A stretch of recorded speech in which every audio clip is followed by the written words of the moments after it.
Hallöchen, Leute, ich habe hier einen Yamaha, wie auch immer, Verstärker. Ich weiß gar nicht, wo ich den genau her habe.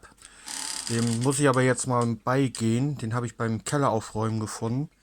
Ähm, Da wackelt hier drinne der Lautstärke-Poti.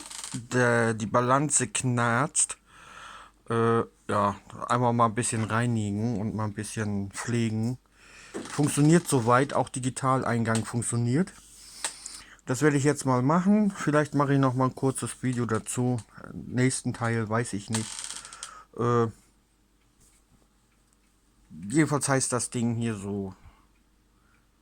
Könnt ihr ja mal selber gucken. Also es funktioniert eigentlich. Achso, ich habe den Strom gerade aus. Habe ich über die Power Station gemacht.